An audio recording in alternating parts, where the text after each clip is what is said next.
Hello students. तो last time हमने मोलेक्युलरिटी के ऊपर बात की थी, डिस्कस किया था मोलेक्युलरिटी क्या है और ऑर्डर ऑफ रिएक्शन क्या है, वो दोनों हमने देखा हुआ था। ठीक है, उससे पहले हमने बहुत सारी दूसरी बातें की थी, average rate of reaction, instantaneous reaction के बारे में भी बात की थी। ठीक है, तो ये पूरा चैप्टर जो है वो एक्सपेरिमेंटली चैप्टर है। ठीक है, पूरा एक्सपेरिमेंट बेस पे बना हुआ है। अब हम बात करेंगे एक नए टॉपिक की, क्योंकि अब क्या है कि यह जो ऑर्डर है, कंसंट्रेशन जो है, ठीक है, कंसंट्रेशन हमने बहुत सारे रिएक्शन देखी कि जैसे जैसे कंसंट्रेशन रिएक्टेंट का कम होता जाएगा, मतलब कि टाइम के साथ कम होगा, वैसे वैसे रेट ऑफ रिएक्शन पे भी डिपेंड मतलब करेगा। जितना कम होगा तो रेट ऑफ रिएक्शन क्या होगी, कम होती जाएगी। अगर कंसंट्रेशन ज़्यादा होगा, रिएक्टेंट का कंसंट्रेशन ज़्यादा होगा तो रेट ऑफ रिएक्शन भी ज़्यादा होगी। ठीक है, और वैसे प्रोडक्ट भी ज़्यादा बनेगा। लेकिन जैसे जैसे रिएक्टेंट का कंसंट्रेशन कम होता जाएगा, वैसे वैसे रेट ऑफ रिएक्शन क्या होती जाएगी, स्लो होती जाएगी। ये हमने यूजुअली एक्सपेरिमेंट से देखा हुआ है, साइंटिस्ट लोगों ने देखा था। तो बहुत सारे रिएक्शन ऐसे भी थी जो रेट जो है वो रेट ऑफ रिएक्शन जो है वो डिपेंड नहीं करता कंसंट्रेशन पे, जिन्हें बोला जाता है ज़ीरो ऑर्डर रिएक्शन। वो हमने बोला था कि कंसंट्रेशन जो है उस पर डिपेंड नहीं करता। ठीक है, तो ऐसी बहुत सारी रेट ऑफ रिएक्शन है जो हम फाइंड कर सकते हैं यूजुअली ग्राफ प्लॉट करके। ठीक है, ग्राफ प्लॉट करेंगे हम, ग्राफ जो आगे मैंने बताया था वो ग्राफ प्लॉट करके हमें क्या रेट ऑफ रिएक्शन के बारे में, रिएक्टेंट और प्रोडक्ट के बारे में हमने देखा था कि एवरेज रेट ऑफ रिएक्शन कैसे निकालते हैं। अगर मान लो कि थोड़े टाइम के लिए हमें निकालना हो तो हमें इंस्टेंटेनियस रेट ऑफ रिएक्शन निकालना होगा। ठीक है, मतलब कि D R by D T, D A by D T जो भी हो, minus D A by D T देखा था। ठीक है, लेकिन वो स्लोप से निकालते हैं। ठीक है, लेकिन क्या होता है कि ग्राफ यूज़ करते ही बहुत सारी डिफ़िकल्टीज भी आती हैं। ठीक है, तो इन केस ऐसे केसेस में अगर हमें सीधी वैल्यू दी जाए और एक ऐसा इक्वेशन मिल जाए जिसे हम पुट आउट करके ही सीधा हम कैलकुलेट कर सके रेट ऑफ रिएक्शन, तो वो इजी हो जाएगा। इसी वजह से एक नया टॉपिक जो है वो आ रहा है, इंटरग्रेटेड रेट ऑफ रिएक्शन। ठीक है, इंटरग्रेटेड रेट ऑफ रिएक्शन क्या है वो हम देखेंगे, जिसके अंदर वैल्यू पुट आउट करनी है सीधी, तो आप सीधे ही आप रेट ऑफ रिएक्शन निकाल सकते हो। ठीक है, तो इसके लिए हम एक फर्स्ट एग्जांपल ले रहे हैं जीरो ऑर्डर रिएक्शन का। जीरो ऑर्डर रिएक्शन, अब जीरो ऑर्डर रिएक्शन मैंने बहुत सारे एग्जांपल आगे बताए। HCl वाला एक एग्जांपल बताया कि एक्सपेरिमेंटली साइंटिस्ट लोगों को पता चला कि जब हम इसका कंसंट्रेशन बढ़ा रहे हैं या डिक्रीज कर रहे हैं, उससे रेट ऑफ रिएक्शन में कोई चेंज नहीं आ रहा है। ठीक है, जितना भी आप बढ़ा रहे हो, H2 का कंसंट्रेशन बढ़ा दिया, कम कर दिया, Cl का कंसंट्रेशन बढ़ा दिया, कम कर दिया, कोई चेंज नहीं आया रेट ऑफ रिएक्शन में। ठीक है, तो वो जीरो ऑर्डर रिएक्शन है। तो अगर बोले हम डेफिनेशन हमें लिखनी हो तो क्या लिख सकते हैं, the reaction in which rate of reaction is independent of concentration, मतलब कि कंसंट्रेशन से पूरा इंडिपेंडेंट है, उसे कोई फर्क नहीं पड़ता है जीरो ऑर्डर रिएक्शन में। ठीक है, या फिर इसको अलग तरीके से लिख सकते हैं, as time passes the concentration of reactants decreases। जैसे जैसे टाइम पास होगा रिएक्टेंट का कंसंट्रेशन डिक्रीज होता जाएगा, but rate of reaction is constant. यहाँ पे रेट ऑफ रिएक्शन जो होगा वो क्या होगा, कांस्टेंट होगा। ठीक है, तो अगर इस ऐसे केसेस में हमें रेट ऑफ रिएक्शन लिखना हो तो क्या लिख सकते हैं, लिख सकते हैं हम एक रिएक्शन ही ले लेते हैं। यहाँ पे नॉर्मली रिएक्शन ले रहे हैं, ये 99% में यही रिएक्शन आती है। ठीक है, A+B वाली भी आती है, लेकिन 99.9% जो है वो बोर्ड में यही रिएक्शन आती है, और JEE नीट में भी यही रिएक्शन आती है। ठीक है, तो अगर मान लो कि इसका रेट ऑफ रिएक्शन हमें निकालना हो तो क्या निकालेंगे, -K is 0। अब ए क्यों लिखा, ये 0 क्यों है, क्योंकि कंसंट्रेशन से इंडिपेंडेंट है, इसलिए हमें यहाँ पे 0 ऑर्डर रिएक्शन में 0 लिखना पड़ेगा, क्योंकि कंसंट्रेशन की ये यहाँ पे जितनी भी डबल कर लो ट्रिपल कर दो तो ऑर्डर इसका 0 ही आएगा, इसलिए ये 0 ऑर्डर रिएक्शन बोलता है यहाँ पे। और ये माइनस कहाँ से है, माइनस जो है वो क्या बताता है, रिएक्टेंट का कंसंट्रेशन जो है वो क्या हो रहा है, डिक्रीज हो रहा है, क्या हो रहा है, डिक्रीज हो रहा है, ठीक है। या फिर हम यहाँ पे नहीं लिखेंगे, वापस आएगा तब लिख लेंगे तो भी चलेगा, KR लिख लेते हैं हम यहाँ पे, ठीक है। अब आपको मालूम है कि कोई भी कंसंट्रेशन होगा उसका 0 की वैल्यू क्या हो जाएगी, 1 हो जाएगी, तो क्या हो जाएगा K। अब ये क्या है, ये तो रेट कांस्टेंट है, क्या है, रेट कांस्टेंट, मतलब कि 0 ऑर्डर रिएक्शन का रेट ऑफ रिएक्शन रहेगा वो किस पे डिपेंड करेगा, वो किस पे डिपेंड करेगा, रेट कांस्टेंट के बराबर होगा, ठीक है। इतना क्लियर हो गया, ओके। आगे चले, चलो अब आगे हमने देखा था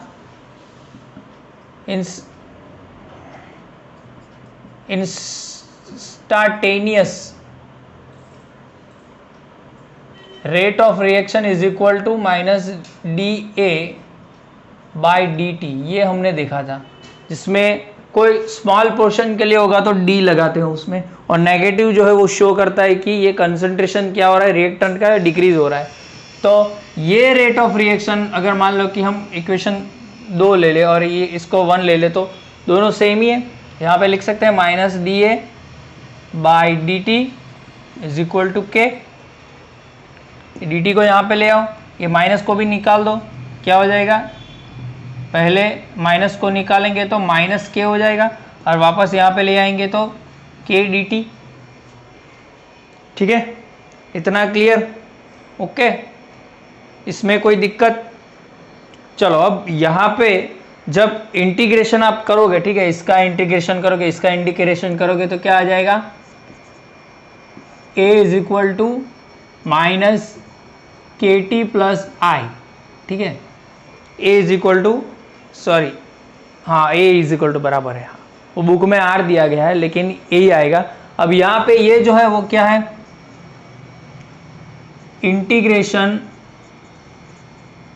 कांस्टेंट है, ठीक है, इंटीग्रेशन कांस्टेंट है। इसको इक्वेशन डाल दो नंबर 3, ठीक है, इसको इक्वेशन डाल दो नंबर 3। अब यहाँ पे देखो A इज इक्वल टू हमें मिला -KT प्लस I, ठीक है। अब मानो कि let's take initial concentration is equal to A0 at time t, कोई टाइम टाइम 0 पे इनिशियल कॉन्सेंट्रेशन क्या होगा, A का A0 है, और फाइनल कॉन्सेंट्रेशन बोल दो which is A at t is equal to time t, ठीक है। तो एक 0 की वैल्यू t 0 की वैल्यू यहाँ पे रख दो इक्वेशन नंबर 3 में, तो यहाँ पे क्या होगा, A0 जो है कंसंट्रेशन K इंटू टी मतलब कि 0 प्लस I, तो क्या हो जाएगा, A0 is equal to I हो जाएगा, ये तो 0 हो जाएगा ये पोर्शन तो, ठीक है। ये इक्वेशन मिला हमें number 4। Now put the value of equation 4 in equation 3, इसके अंदर रख दो I is equal to A0, मतलब क्या हो जाएगा, A is equal to -KT plus A0, I की वैल्यू रख दी हमने, ठीक है। अगर इसको फर्दर करेंगे तो इसको यहाँ पे ले आओ, इसको यहाँ पे ले जाओ, KT is equal to A0 minus A, ये नेगेटिव हो जाएगा, ये पॉजिटिव हो जाएगा, ठीक है। ये इक्वेशन मिला जो ज़्यादातर सभी न्यूमेरिकल में हमें यूज़ होता है, इक्वेशन नंबर इसे बोल देते हैं 5, ठीक है। या फिर हम k की वैल्यू निकालना हो तो t को यहाँ पे ले आओ, A0 A by t। now this one is a second equation which is also used The number is of equation 6. Okay, these two equations are generally used, or we can say this equation is generally used 99.9% in a numericals of this chemical kinetics chapter. Okay, integrated rate equation जो है वो यहाँ पे सीधा आपको value ही put out करनी है, तो आपको सीधे क्या मिल जाएगा, वैल्यू मिल जाएगी, जो भी होगा वो कंसंट्रेशन होगा। ठीक है, क्लियर? ओके, चलो अब ये जो है हम क्या करते हैं कि इसको ग्राफ प्लॉट करके देखते हैं। ठीक है, यहाँ पे एक ग्राफ ले लेते हैं हम। इस इक्वेशन को वापस से ऐसा कर दो, मतलब कि ये इक्वेशन हमें मिला था, equation number 5, a is equal to minus K T plus A0।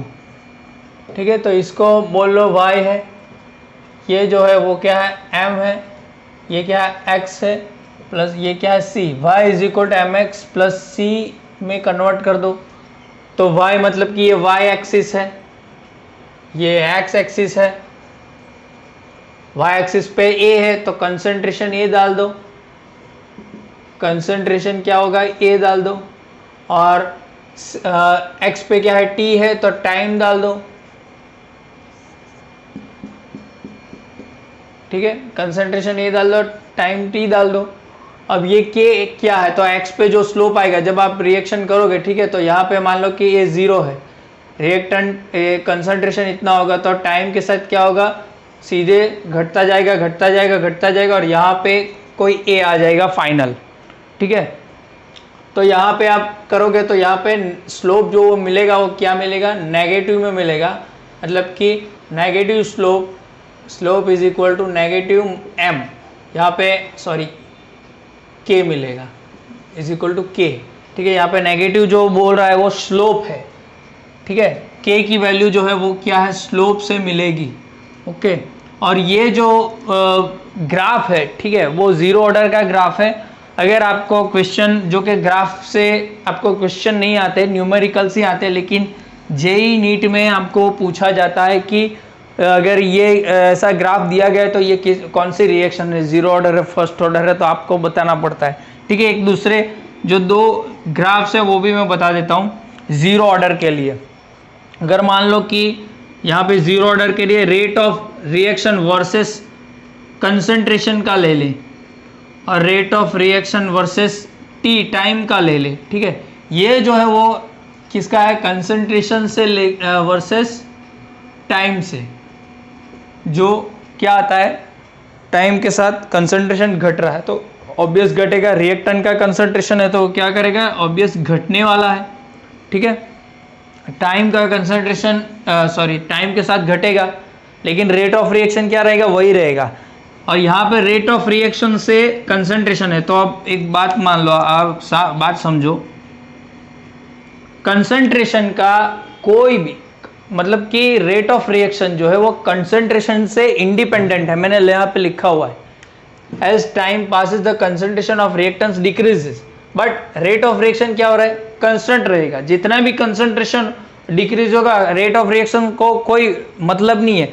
तो आप ये जो k है यहाँ पे, ठीक है, या फिर ये निकाल दो, यहाँ पे ये k की बात कर रहा हूँ मैं, रेट कांस्टेंट की, रेट कांस्टेंट की, वो किस पे डिपेंड करेगा, it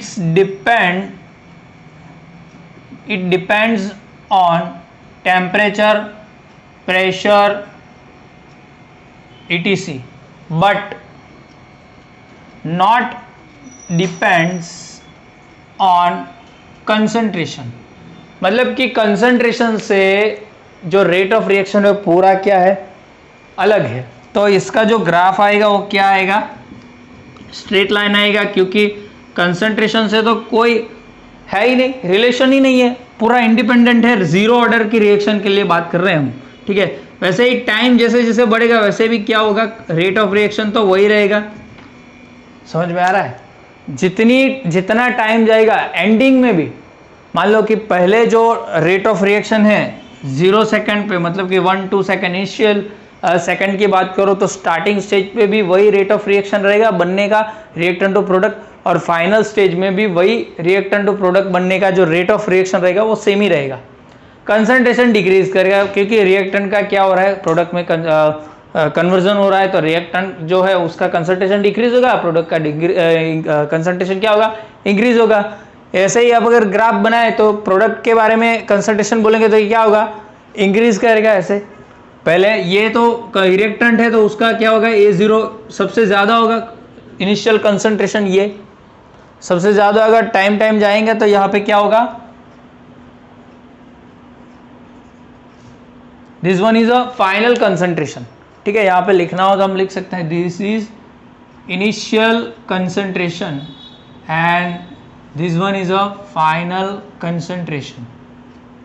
ठीक है, लेकिन ये तो रिएक्टेंट का कंसंट्रेशन बता रहा हूँ, अगर प्रोडक्ट का होगा तो ये यहाँ से स्टार्ट होगा और ऊपर जाएगा।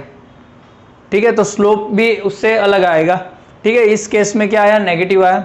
ओके, और ये जो दोनों है वो जीरो ऑर्डर के ही रिएक्शन, जीरो ऑर्डर की रिएक्शन के लिए ही है। ठीक है, लेकिन इसमें क्या है कि रेट ऑफ रिएक्शन है, rate of reaction versus concentration. ठीक है, यहाँ पे यही लिख लेता हूँ मैं। ठीक है, कंसंट्रेशन और rate of reaction versus time, तो वो तो दोनों में इंडिपेंडेंट है तो वो स्ट्रेट लाइन ही आएगा, लेकिन इसमें चेंज होगा। ओके, क्लियर, समझ में आ गया। इसके रिगार्डिंग कोई क्वेश्चन हो तो आप पूछ लीजिएगा, स्क्रीनशॉट ले लो, आगे चलते हैं। Now after zero order reaction we take firstly half life of a chemical reaction। First book के अंदर आपको जो है वो बाद में दी गई है, लेकिन यहाँ पे हम पहले देखेंगे। हाफ लाइफ का मतलब है जब आधा पोर्शन ख़त्म हो जाएगा, मतलब कि T हाफ। ठीक है, इसकी डेफिनेशन लिख सकते हैं, it is the time taken by the reaction to reduce the concentration of reactants to the half of the initial concentration। इसका मतलब क्या है कि रिएक्शन जो है वो रिएक्टेंट का जितना भी कंसंट्रेशन होगा उससे हाफ कंसंट्रेशन जो है वो ख़त्म करने के लिए जो टाइम लेगी वो half life of a chemical reaction है, आधी ज़िंदगी। अगर मान लो कि मैंने अपनी ज़िंदगी में अगर 80 साल में जीऊँगा तो मेरी हाफ लाइफ कितनी होगी, एट 40 ईयर्स। ठीक है, तो वही है यहाँ पे। अगर मान लो कोई ए रिएक्टेंट है, ठीक है, ए प्रोडक्ट बना रहा है, तो उसके लिए हम क्या बोल सकते हैं कि ए का कोई टाइम ज़ीरो है जिस पे कंसंट्रेशन जो है वो इनिशियल क्या होगा, अगर मान लो कि 100% है, रिएक्टेंट की बात कर रहा हूँ। ठीक है, यहाँ पे कंसंट्रेशन लिख लेते हैं। चलो, अब क्या हो रहा है कि यहाँ पे कोई टाइम t के बाद, ठीक है, या फिर यहाँ पे ले रहे हैं हम, यहाँ पे टाइम t, उस पर कंसंट्रेशन क्या हो रहा है कि यहाँ पे कंसंट्रेशन हो रहा है 0। ठीक है, तो कोई एक फिक्स टाइम पे यहाँ पे क्या होगा, कोई टाइम जो है वो हम यहाँ पे लेंगे t half, t is equal to 0 है, यहाँ पे t is equal t half है। ठीक है, यहाँ पे कंसंट्रेशन हो जाएगा 50, पहले 100 था लेकिन आधा हो गया 50, देन 0 हो गया। रिएक्टेंट की बात कर रहा हूँ, हमें प्रोडक्ट से कोई लेना देना नहीं है, यहाँ पे सिर्फ रिएक्टेंट की बात होती है, समझ लो ये चीज़। ओके, आगे जब एग्जांपल करवाऊंगा तो ज़्यादा क्लियर आउट हो जाएगा। तो यहाँ पे क्या हो रहा है कि पहले स्टेज पे जा रहे हो, यहाँ पे 50% कंज्यूम हो रहा है रिएक्टेंट, उसके बाद ये 50% कंज्यूम हो रहा है।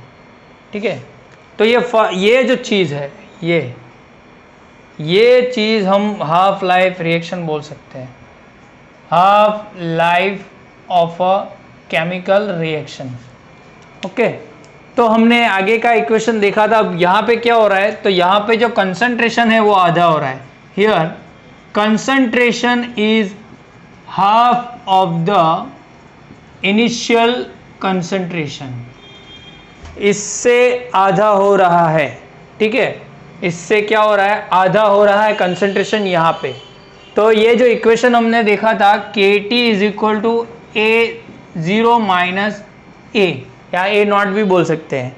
यहाँ पे ये जो था, ये क्या था, इनिशियल कंसंट्रेशन, और ये क्या था, बोल सकते हैं हम फाइनल कंसंट्रेशन, या कंसंट्रेशन बोल सकते हैं, या फाइनल कंसंट्रेशन बोल सकते हैं, या at the stage of concentration. मतलब कि जो भी टाइम t यहाँ पे है तो कंसंट्रेशन होगा फाइनल कंसंट्रेशन डाल देते हैं। ये जो है वो हमने देखा था क्या है, रेट कांस्टेंट है, और ये क्या है, इस कंसंट्रेशन को होने के लिए जितना टाइम चाहिए, टाइम टेकन। ठीक है, तो इसमें आप ये जो वैल्यू है हाफ टाइम वाली, मतलब कि t यहाँ पे क्या हो जाएगा, t हाफ हो जाएगा, a क्या हो जाएगा, इनिशियल से आधा, मतलब A0/2, तो दोनों आप रख दो, तो क्या हो जाएगा, KT half is equal to T half हो जाएगा, KT half is equal to A0, ये तो इनिशियल तो वैसे ही रहेगा, माइनस क्या हो जाएगा, A0/2, मतलब कि इसका आधा। तो अभी 100 में से 50 रिमूव करोगे तो क्या आएगा, आधा ही आएगा, A0/2। पूरे में से आधा निकालोगे तो A0/2 ही आएगा। ठीक है, इसको एलसीएम करोगे तो वही आएगा। तो यहाँ पे क्या करो, T हाफ को ऐसे ही रहने दो, K को यहाँ पे ले जाओ तो क्या हो जाएगा, T1/2। Half life of a reaction के बारे में ये इक्वेशन जो है वो बहुत ही इंपॉर्टेंट है। ओके, A0/2 के। ओके, क्लियर, जिसके अंदर हम रेट कांस्टेंट फाइंड कर सकते हैं, हाफ लाइफ ऑफ अ जो भी टाइम रहेगा रिएक्शन वो भी फाइंड कर सकते हैं, इनिशियल कंसंट्रेशन तो हम गेस कर लेंगे। ठीक है, अब यहाँ पे अगर फुल लाइफ या फिर लाइफ टाइम की बात करें, life time of a reaction, या फिर केमिकल रिएक्शन लिख लेते हैं, केमिकल रिएक्शन शॉर्ट फॉर्म में लिख रहा हूँ यहाँ पे। Life time of a chemical reaction का मतलब है कि ए से लेके सीधा यहाँ पे ए कंसंट्रेशन था। ठीक है, यहां पे आप देखो कि ये कंसंट्रेशन जो था T0 टाइम पे, ये T is equal to T half था, और ये T is equal to T था। ठीक है, इसको हम लाइफ टाइम बोल देते हैं, लाइफ टाइम मतलब कि LF। ठीक है, यहाँ पे लिख लेता हूँ मैं TLF, मतलब कि लाइफ टाइम, पूरी लाइफ टाइम। मेरी लाइफ टाइम क्या होगी, जो भी मैं जितना भी जीऊँगा वो लाइफ टाइम होगी। ठीक है, तो यहाँ से कंसंट्रेशन जो होगा वो 100% है, तो यहाँ पे क्या हो जाएगा 50, और यहाँ पे क्या हो जाएगा ख़त्म, 0। इसका मतलब यहाँ से लेके यहाँ तक आने के लिए अगर मान लो कि T हाफ टाइम लगेगा, तो इस यहाँ से यहाँ तक आने में भी T हाफ टाइम लगेगा। तो यहाँ पे इक्वेशन क्या हो जाएगा, A0/2 के, तो यहाँ से यहाँ तक भी क्या होगा, A0/2 के। ठीक है, तो पूरा कितना होगा, तो पूरा कैसे फाइंड करोगे, तो T इज इक्वल टू यहाँ पे क्या हम लेने वाला है, T is equal to TLF life time. A का कंसंट्रेशन क्या हो जाएगा, 0 हो जाएगा। ये जो कंसंट्रेशन था ना, ये इक्वेशन वाला, ये 0 हो जाएगा, फाइनल कंसंट्रेशन 0 हो जाएगा। ये इस की बात कर रहे हैं, ये पूरे यहाँ तक की बात कर रहे हैं। अभी यहाँ तक की बात कर ली हमने, अब यहाँ तक की बात करेंगे। तो इक्वेशन में डाल दो KT is equal to A0 minus A, तो ये तो 0 हो जाएगा, तो क्या हो जाएगा KT is equal to A0। ठीक है, तो क्या हो जाएगा TLF, यहाँ पे LF लिख लेते हैं, लाइफ टाइम, A0/K। ठीक है, ये भी इक्वेशन जो है वो हमें मिल गया। इक्वेशन नंबर 2 डाल दो लाइफ टाइम के लिए, तो यहाँ पर क्या हो जाएगा, ये पूरा TLF is equal to A0 upon K। ठीक है, ये ज़्यादा इम्पोर्टेंट नहीं है, लेकिन ये इम्पोर्टेंट बहुत ज़्यादा है, ये इम्पोर्टेंट है। ठीक है, जीरो ऑर्डर के लिए बात कर रहे हैं हम यहाँ पे। क्लियर? चलो अब इक्वेशन का जो एग्जाम्पल है वो तो मैं दूसरे वीडियो में आपको पूरा क्लियर करवाऊंगा, बहुत सारे एग्जाम्पल है, इसलिए यहाँ पे थोड़े एग्जाम्पल्स देख लेते हैं थियोरिटिकल वाले। पहला हम देखते हैं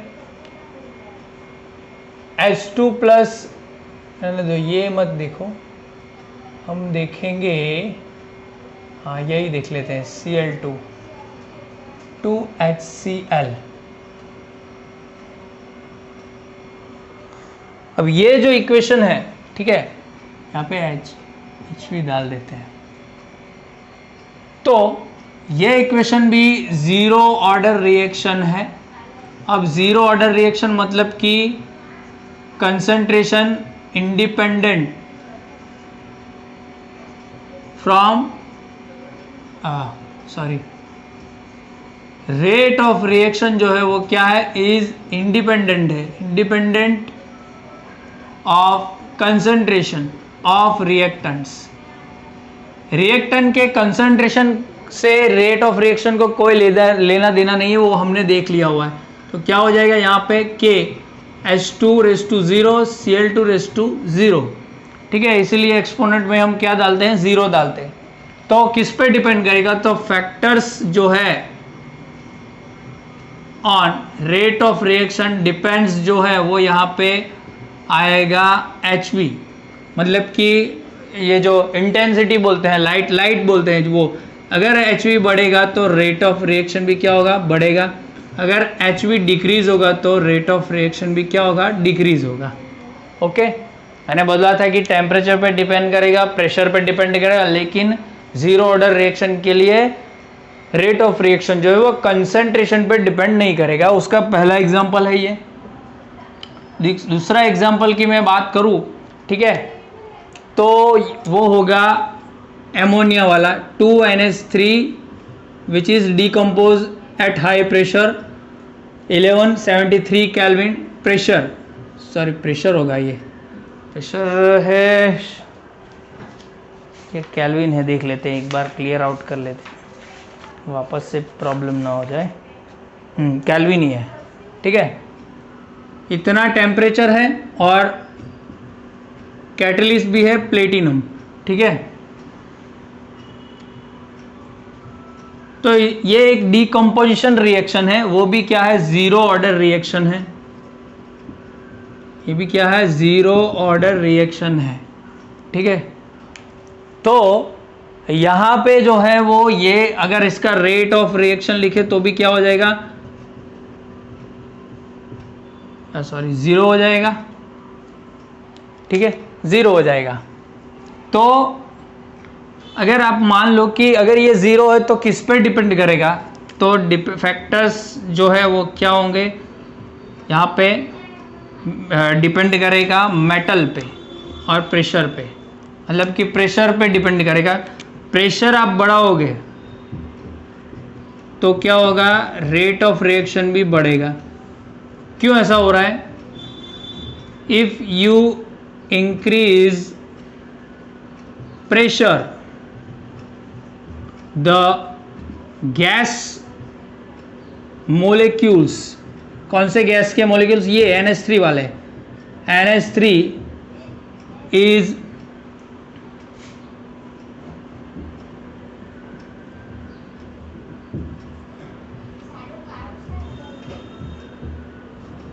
compressed at the surface of PT metal which used as catalyst। अब मेटल के सरफेस पे क्या होगा कि बहुत सारे जो है वो कंप्रेस होते जाएंगे, बढ़ते जाएंगे। ठीक है, इससे क्या होगा, रेट ऑफ रिएक्शन इसका क्या होगा, बढ़ेगा। ठीक है, अगर प्रेशर आप इंक्रीज करोगे तो। थर्ड वन जो है वो देखते हैं आगे, ये स्क्रीनशॉट ले लो, आगे एक एग्जांपल बाकी है तो वो भी देख लेते हैं। ठीक है, चलो स्क्रीनशॉट ले लो, चलो आगे चलते हैं अब। अब थर्ड वन जो है वो यहाँ पे HI वाली चीज़ है, हाइड्रोजन आयोडाइड, आयोडो हाइड्रोजन, जो भी बोल दो आप, एसिड के बारे में बोल रहा हूँ मैं। थर्ड एग्जांपल जो है जीरो ऑर्डर का वो क्या है, 2HI which decomposition in H2 and I2। ठीक है, अब यहाँ पे जो है वो फैक्टर क्या है, टेम्परेचर है। ठीक है, यहाँ पे रेट ऑफ रिएक्शन क्या लिखेंगे, R is equal to KHI⁻0। Factors क्या है, तो फैक्टर्स है टेम्परेचर, टेम्परेचर जितना इंक्रीज करोगे रेट ऑफ रिएक्शन भी क्या होगा, इंक्रीज होगा। ठीक है, कंसंट्रेशन पे ये जो है वो डिपेंड नहीं करेगा। ओके, क्लियर, समझ में आ गया? चलो इतना क्लियर हो गया। तो इस वीडियो में जो जीरो ऑर्डर की जो थियरी थी वो यहाँ पे समाप्त, कंप्लीट। इसके जो भी एग्जाम्पल है वो अगले वीडियो में जो है वो कल आएंगे। ठीक है, बहुत सारे एग्जाम्पल हैं, क्लियर आउट करेंगे, उसके बाद हम फर्स्ट ऑर्डर के बारे में बात करेंगे। ठीक है, पढ़ते रहिए।